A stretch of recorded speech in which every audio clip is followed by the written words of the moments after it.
Hello Bayside, it's Mark Connor here and really good to be sharing with you today.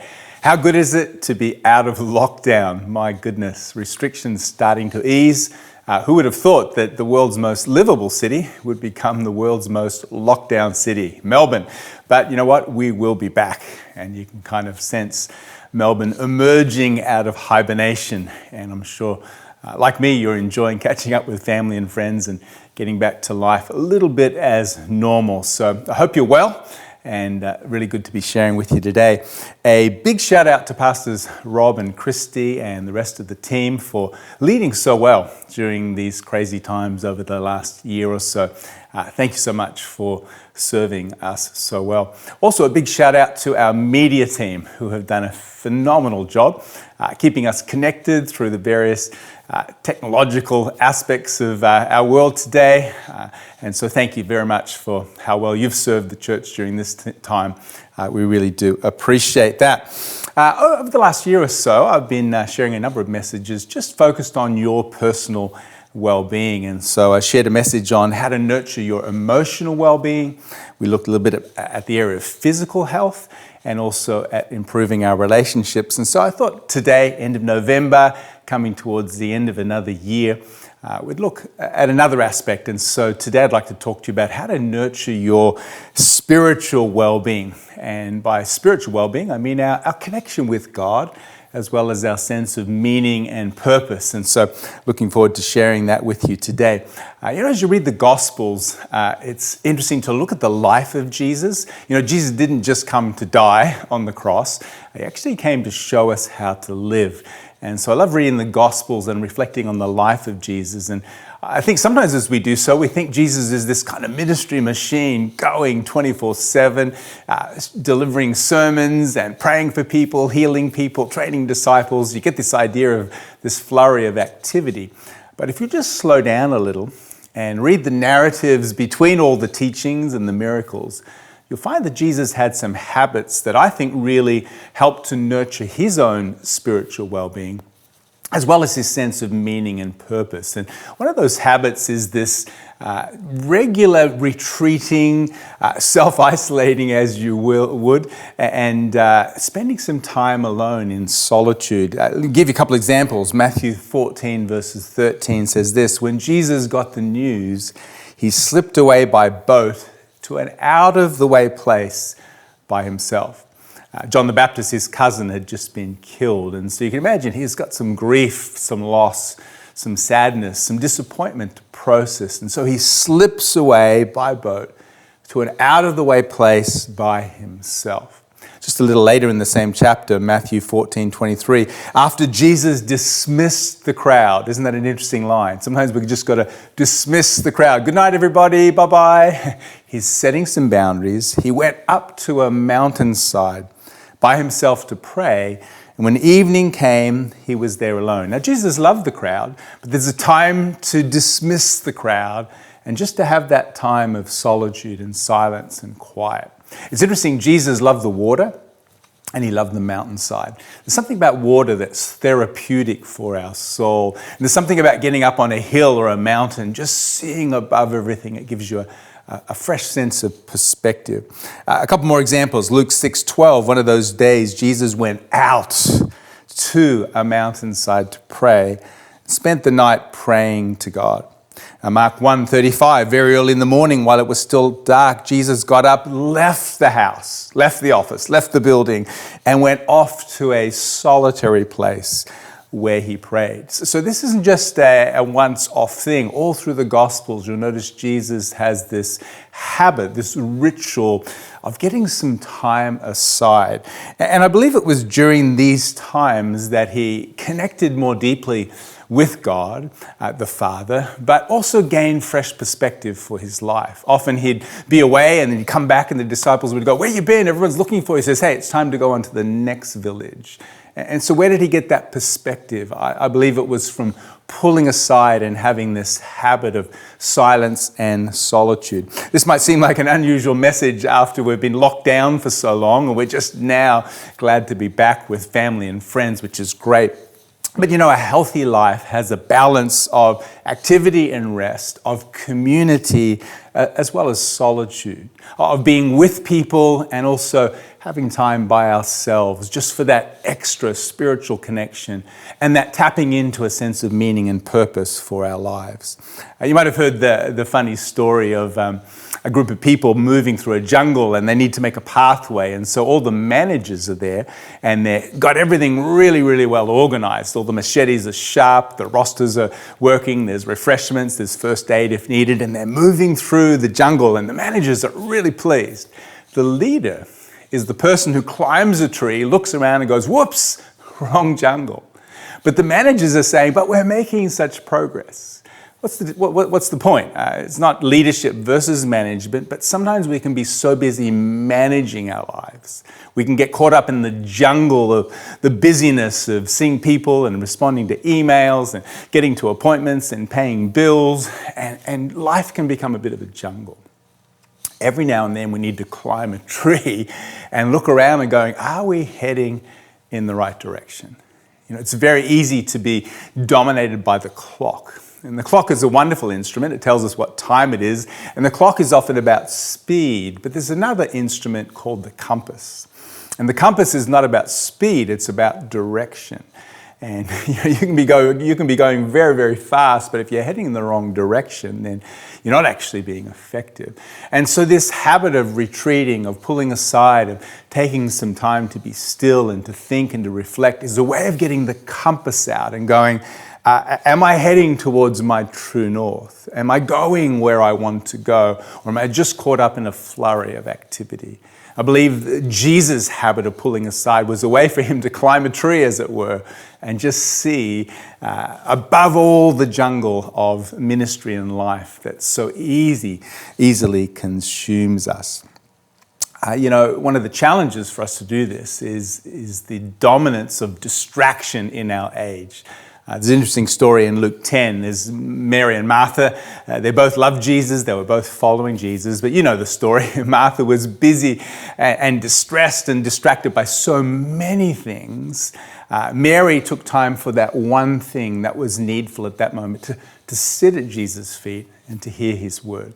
It's not Martha versus Mary. You can't be Mary all the time. But sometimes we can get so busy doing the work of the Lord that we neglect the Lord of the work. And Jesus says, right now, Mary has chosen that one thing and it will not be taken away from her. And so, like Martha, we can be so easily distracted by all the things we need to do that we don't take time to sit and to pause. A few years ago, there was a Time magazine and article, and it was talking about distraction being the dominant condition of our time. We can be online 24/7, which means we've got inputs coming from every direction, and we can be continuously distracted. And so the answer, according to this magazine, was something called mindfulness. You might have heard about it. It's a bit of a buzzword today in health and in business and in sport. Learning to be still, learning to reflect, learning to meditate, learning to be mindful. Sometimes followers of Christ hear about mindfulness and think, well, that sounds a little bit like Buddhism or a little bit Eastern in its religion or its roots. But the truth is, we have some great traditions in this area of mindfulness and meditation in our own faith as followers of Jesus. In fact, in Genesis 24, as hundreds of years before the Buddha lived, Genesis 24:63, it says, one evening as Isaac was walking and meditating in the fields. Isn't that interesting? Isaac inherited all of his father Abraham's wealth. Abraham was an owner of many, many thousands of herds and livestock, extended family, was probably a trader in that nomadic space. And so Isaac has a lot on his plate, all the family to look after, all of the business to run, and yet here he is, walking and meditating in the fields. And so there's a great tradition in Judaism, but also in Christianity, of having this habit of pausing, of being still, of meditating. The Hebrew word meditate means to ruminate, to roll over in the mind, to ponder, to analyze, to contemplate, to rehearse in one's mind, to reflect and to consider deeply. And so there's a great benefit in responding to the many distractions of our time in taking some time to be still, to be alone and to meditate and to reflect. But by meditating, we increase our awareness of God. Just being aware. The truth is we don't lack the presence of God. God is with us all the time. What we lack is awareness. It's a great story in Genesis 28 where Jacob is in this desert place and he goes to sleep, and while he's sleeping he has this dream and there's angels going up and down this ladder from heaven to earth, and he wakes up and he says, surely the Lord is in this place and I was not aware of it. How awesome is this place? What turns a desert place into an awesome place? Awareness. He suddenly woke up to the fact that God was there right with him. And so when we take time to meditate and reflect, our awareness of God suddenly begins to grow, and we realize God is with us. Whether we may or not feel him or not, the truth is he is with us. And so our awareness grows, and then our attentiveness also grows. Another well-known story in Exodus 3, where Moses is out in a desert, dry place, and he's walking along and he sees this bush. You might have heard the story, and it's burning, but it's not consumed. And so Moses says, I'm going to go over and look at this strange sight. Well, why does the bush not burn up?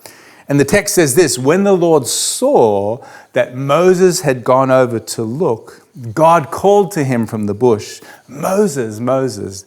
And Moses said, here I am. I always thought the story was like this. The bush is burning and God's going, Moses, Moses, Moses. And then Moses goes and has a conversation with God. But notice that the bush is burning.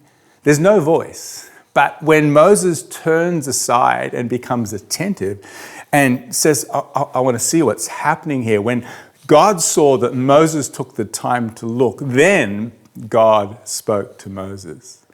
I wonder how many burning bushes we walked by this week where we were too busy to stop, and therefore maybe we didn't hear what God wanted to say to us. When we stop, when we pause, when we take time aside, intentionally, our awareness of God grows and our attentiveness, our ability to hear God's voice also grows. And so how do we do this in our lives? Well, I think just having a daily routine rhythm of pulling aside and meditating and reflecting is helpful. Maybe you're a morning person and that's a great way to start the day. Just before the day kicks in, just to pause and to be still and to connect with God. Maybe the end of the day works well for you, where you just look back and say, well, how did today go? What went well? What didn't go so well? If I lived today over, what would I do differently? Just this habit of either in the morning or the evening on a daily basis, pulling aside and connecting helps our spiritual well-being, helps our sense of meaning and our sense of purpose in our life. And so daily is a great way to implement this habit. Weekly also. The Sabbath was instituted by God, and it was a way of reminding us that when we stop, the world keeps running, even without our involvement. And so just a weekly, whether it's a Saturday or Sunday, just pausing, maybe closing all the devices and just having some time, being still, not doing, is another great way to implement this habit that helps our spiritual well-being. Maybe on a monthly basis, you could do that. And then annually, I think it's great as we come to the end of the year, just to pause and say, well, how did this year go? And what does next year look like? And unless you reflect on your life, you don't gain the insight that you need to not only live, but to live and learn. Again, if you're an activistic person like me, this is pretty difficult. I think I've told the story before, when our kids were little, we used to take a long trip up to Queensland, and one of the things I hate to do on a long drive is stop for petrol. Because when I stop for petrol and I'm filling up all of those caravans and semi-trailers and slowpokes that I've been meticulously passing are now passing me. How annoying is that? I always wish someone would make a way to fill up with petrol without stopping. But the truth is, unless you stop, then you're not going to make the distance. And so if you're waiting for everything to be done before you pause, before you stop, before you be still and reflect, then you're probably never going to do so. But if we'll lean into this habit, then we'll benefit from it greatly. If Jesus had this habit of regularly pulling aside, dismissing the crowd, getting out on the water, getting up on a hill, and just being alone and reflecting and meditating, then how much more should we do the same?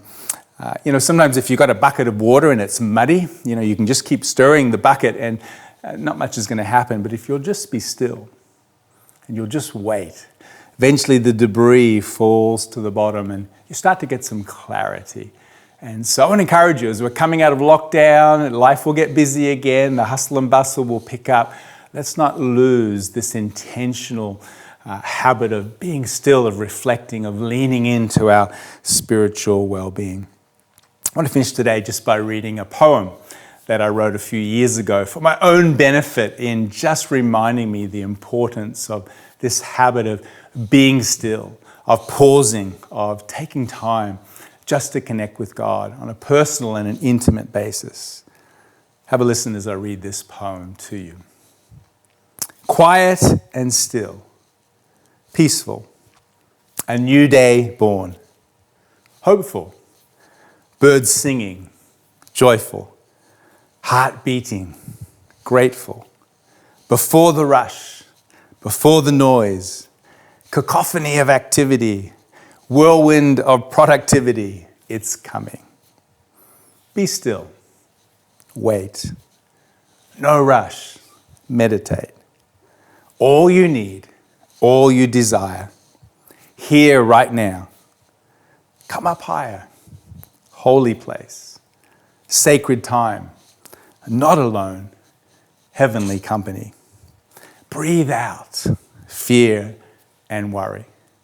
Breathe in peace and joy. Gentle brook, deep and wide. Come and drink life inside. Stay a while, morning moments. And so I encourage you, just before the day kicks off, just to take those morning moments, or as I said, maybe it's evening just before the day finishes.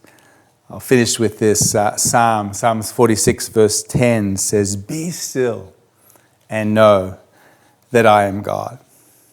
Be still and know that I am.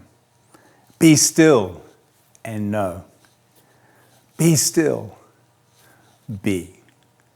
It's so easy to get caught up in being a human doing, and there's so much to be done.